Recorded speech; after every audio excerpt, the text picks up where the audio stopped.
मेरी दुकान है चिकन वाली, नवीद भाई, मुर्गी वाली। अच्छा माशाल्लाह। तो वो सफाई करके 900 ग्राम देता हूँ वजन। ये आजकल बड़ा मसला चल रहा है। हाँ जी, ये मैंने क्लियर करना था उमर सदीक साहब से, क्या है कि क्योंकि 1000 ग्राम देता हूँ तो मुझे कोई चीज नहीं बचती। अच्छा, तो वो आया कि मैं 900 ग्राम दे रहा हूँ, वो मेरे लिए जो रोजी आ रही, कमाई आ रही, वो हलाल है या हराम? इरफान भाई अभी तो जवाब देते हैं उमर सदीक साहब। आपको क्या लगता है 1000 ग्राम की जगह 900 ग्राम देना ठीक है जबकि पैसे 1000 ग्राम के लें?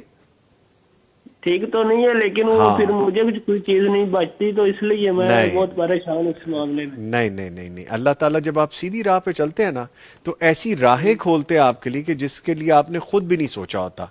तो ये बहरहाल शुक्रिया, आपको एहसास तो है लेकिन अभी आधा एहसास है, पूरा एहसास उजागर करवाते हैं उमर सदीक साहब से इसका जवाब लेके। शुक्रिया। देखिए जी, सबसे पहली बात है कि अशिया के रेट, मिकदार, मेयार हाकिम वक़्त मुकर्रर करता है। तो नबी सल्लल्लाहु अलैहि वसल्लम का फरमान है कि हाकिम की इताअत है मारूफ में, तो हाकिम की इताअत ही का फतवा है। अगर हम इस तरह फतवा दे देंगे तो प्रॉफिट का जो रेशो है वो मैं तो मुतय्यन नहीं कर सकता। एक आदमी वो कोई रेट ले लेगा, एक 50 ज़्यादा ले लेगा, एक 100 ज़्यादा ले लेगा, ठीक है। तो ये दरवाज़ा नहीं खोला जा सकता। इससे कई चीज़ें हैं जायज़ होती हैं, लेकिन मौशरती मफासिद की बुनियाद पर वो सद्दे ज़राए के पेश नज़र हम उस पर फतवा नहीं दे सकते। हम इस भाई की मजबूरी को समझते हैं कि इसको बचता कुछ नहीं है, लेकिन अगर ये फतवा दें जवाज़ का तो इसके साथ फसाद का दरवाज़ा माशरे के अंदर खुल जाएगा, इसलिए हम इस पर फतवा नहीं दे सकते। हमारे हुक्मरान भी अशिया का रेट मुकर्रर करते वक़्त महारत से काम नहीं लेते। देखिए, दूध का जो रेट है वो शख्स मुकर्रर करे कि जिसने भैंस रखी हुई है वो उसके खर्चे करता है और फिर कास्ट निकालता है। ये अपने दफातर के अंदर ही बैठकर दूध का रेट जो है वो 170 रुपये मुकर्रर कर देते हैं। अब जिस आदमी ने भैंस रखी हुई है तो 300 रुपये प्लस दूध का रेट उसको घर में पड़ता है, तो वो 170 रुपये में दूध कैसे बेच सकता है? फिर ये रेट मुकर्रर करने का नुकसान ये होता है कि मिलावट और जाल साजी और गैर म्यारी चीज़ें जो हैं वो मार्केट के अंदर आम हो जाती हैं जी।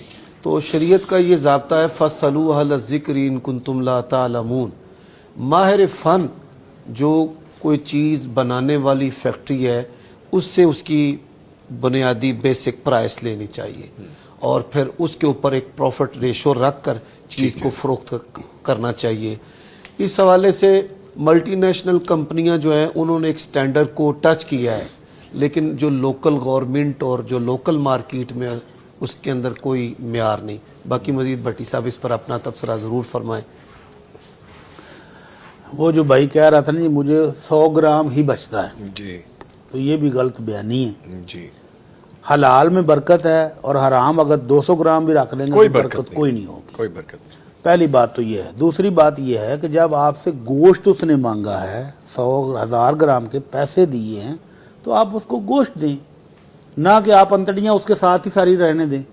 बाद अब अगर आपको भी इत्तेफाक हुआ हो ना तो वो गर्दन के साथ एक पूरी लेयर होती है चर्बी की, गंदगी की, वो वैसे ही रहने देते हैं। और जब आप उसको कहें कि मुझे साफ करके दो तो फिर वो उसको उतारेंगे जी, पहले उसी तरह तोल देंगे, तो वो 800 ग्राम भी रह जाता।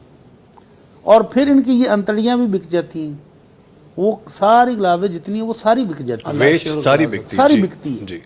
तो ये भाई की गलत बयानी है कि उसको सिर्फ 100 ग्राम ही बचत है। अल्लाह के फजल से बचत है तो इतने मुर्गी खाने चल रहे हैं, इतने वो गोश्त वाले बैठे हैं, सबको अल्लाह रिज़्क दे रहा है ना जी। तो हलाल से भी दे रहा है, तो हलाल कमाना चाहिए। इस तरह की हेरा फेरियां करने से कुछ भी नहीं बनता।